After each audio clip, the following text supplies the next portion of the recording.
Good morning students. 9th social science का civics का lesson हम करेंगे। लोकतंत्र क्या और लोकतंत्र क्यों।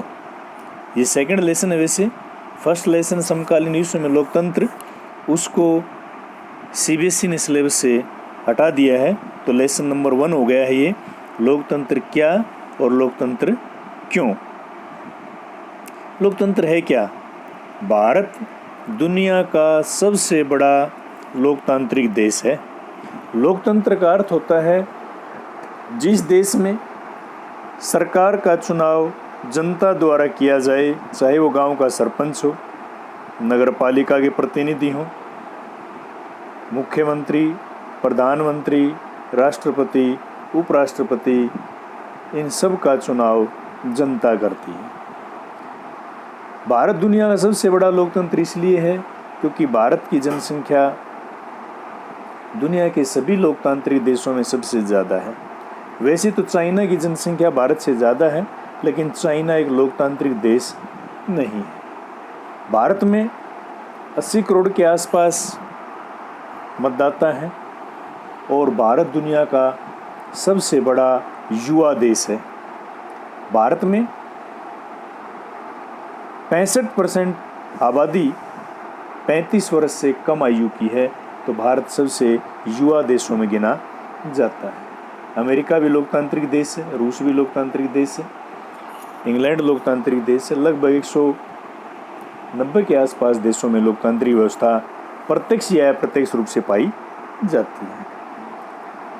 2 तरह के लोकतंत्र होते हैं। प्रत्यक्ष लोकतंत्र, जिसमें राष्ट्रपति, उपराष्ट्रपति, प्रधानमंत्री, मुख्यमंत्री का चुनाव सीधे जनता करती है, उसको हम बोलते हैं प्रत्यक्ष लोकतंत्र, जो कि अमेरिका में पाया जाता है। भारत में है अप्रत्यक्ष यानी प्रतिनिधि लोकतंत्र, और प्रतिनिधि लोकतंत्र भारत में है क्योंकि भारत एक बड़ा देश है, इसलिए प्रत्यक्ष चुनाव प्रणाली असंभव नहीं है। तो यहाँ पहले हम अपने प्रतिनिधियों को चुनते हैं और हमारे प्रतिनिधि फिर आगे चल करके सरकार का निर्माण करते हैं। जैसे हरियाणा में विधानसभा के चुनाव होंगे तो हरियाणा को 90 भागों में बांट रखा है, 90 एमएलए चुने जाएंगे।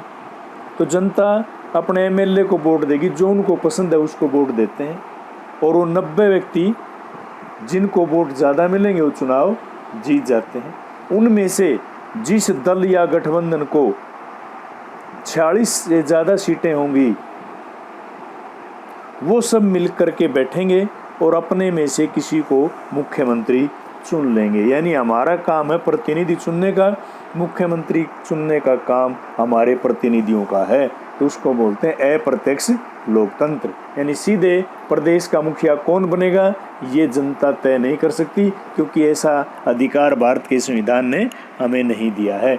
तो भारत में प्रतिनिधि लोकतंत्र पाया जाता है। लोकतंत्र क्या है? आप सरकार के विभिन्न रूपों के बारे में पढ़ चुके हैं। लोकतंत्र की अब तक की आपकी समझ के आधार पर कुछ उदाहरण देते हुए सरकारों की कुछ सामान्य विशेषताएं दी गई, जैसे लोकतांत्रिक सरकारें और गैर लोकतांत्रिक सरकारें। लोकतांत्रिक सरकारों में जनता के प्रति सरकार जिम्मेदार होती है और हर 5 साल के बाद चुनाव होने जरूरी हैं, और अगर जनता सरकार से नाराज़ है या सरकार जनता से जो वादे चुनाव में करते हैं पूरे नहीं होते हैं, तो जनता के पास अधिकार है कि उस 5 साल के बाद वो किसी दूसरे को वोट दे करके और उनको अपना प्रतिनिधि चुन के सरकार बना सकते हैं। ये जनता के पास अधिकार है कि अगर सरकार ठीक ढंग से काम न करे तो 5 साल बाद वो सरकार को बदल सकते हैं। तो यह लोकतांत्रिक सरकार। गैर लोकतांत्रिक चुनाव नहीं होते। जैसे 1947 से पहले हमारे देश में भी चुनाव नहीं होते थे। अंग्रेज़ों का राज था, रजवाड़े थे, नवाब थे, देसी रियासतें थी। उनकी पीढ़ी दर पीढ़ी लोग हमारे ऊपर राज करते थे। एक राजा है, फिर उसका बेटा है, उसकी बेटी है, उसका पोता है, उसकी पोती है, ऐसे राज करते थे। उसमें उनकी मर्जी थी कि वो किस प्रकार से राज करें, जनता को अधिकार दें या न दें। किसी को भी सरकार के खिलाफ बोलने का अधिकार नहीं था।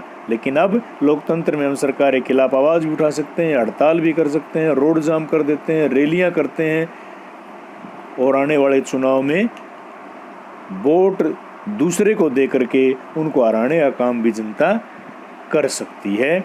ये लोकतंत्र में और गैर लोकतांत्रिक सरकारों में बहुत बड़ा अंतर है। बाकी जो अंतर है वो लेसन के आगे हम करेंगे।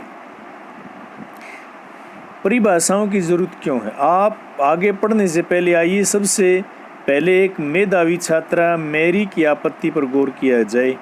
वह लोकतंत्र को परिभाषित करने के इस तरीके को पसंद नहीं करती है। उसकी अध्यापिका टिल्डा लिंगदो ने उसके सवालों का जवाब देना शुरू किया तो कक्षा की अन्य छात्राएं भी चर्चा में भाग लेने लगी। ये देखिए, एक बच्चे का उदाहरण दिया गया है। मैडम, मुझे ये तरीका ठीक नहीं लगता। पहले लोकतांत्रिक व्यवस्था के बारे में चर्चा किया कि अब आकर हम लोकतंत्र का मतलब जानने की कोशिश कर रहे हैं। मेरे कहने का मतलब यह है कि इस काम को ही हमें पहले करना था और पहले अध्याय वाली पढ़ाई अब कैसा? ठीक है मैडम, तुम्हारी बातों में दम है, पर क्या हम अपने सामान्य जीवन में ऐसा ही नहीं करते?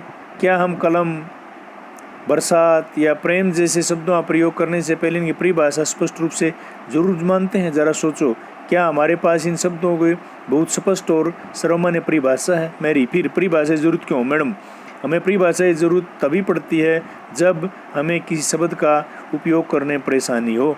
हमें बारिश की परिभाषा की जरूरत तब होती है जब हमें बूंदाबांदी और बादल फटने जैसी स्थिति और सामान्य बरसात में फर्क करना होता है। हमें इसके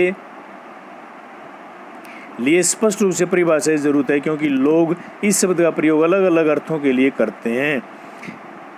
रिबियांग, लेकिन हमें परिभाषा बनाने की जरूरत ही क्या? एक दिन आपने हमें अब्राहम लिंकन के एक वाक्य सुनाया था, लोगों के लिए, लोगों की ओर, लोगों द्वारा चलने वाली शासन व्यवस्था लोकतंत्र है। यस, अमेरिका के पूर्व राष्ट्रपति अब्राहम लिंकन ने कहा था कि लोकतंत्र में सरकार लोगों की, लोगों के द्वारा और लोगों के लिए होती है।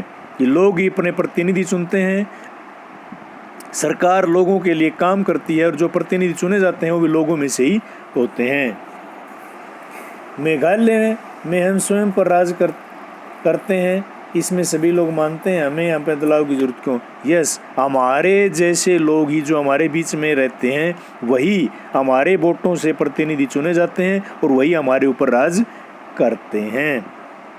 लिख दो मैडम, मैं ये नहीं कहती कि इसमें बदलाव करने की ज़रूरत है। मुझे यह परिभाषा बहुत सुंदर लगती है। जब तक हम अपने मसले पर खुद से विचार न करें तब तक यह तय करना मुश्किल है।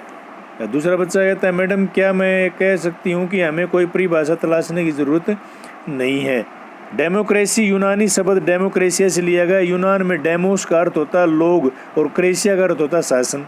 इस प्रकार डेमोक्रेसी अर्थात लोकतंत्र का अर्थ है लोगों का शासन। यही सही अर्थ है कि परिभाषा की ज़रूरत क्या है। तो ये स्कूल के अंदर बच्चों और मैडम के बीच की जो बातचीत है वो हमारे इस लेसन के अंदर उसके कुछ भाग दिए गए हैं। इसमें आपने जो काम करना है, आइए मैडम लिखनों की बात को गंभीरता से लें और कलम, बारिश और प्रेम जैसे सदा प्रयोग होने वाले साधारण शब्दों की ठीक ठाक परिभाषा लिखने की कोशिश हम कर सकते हैं।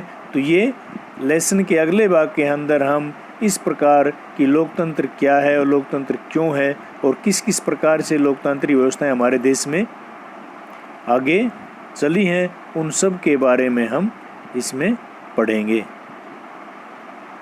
Thank you.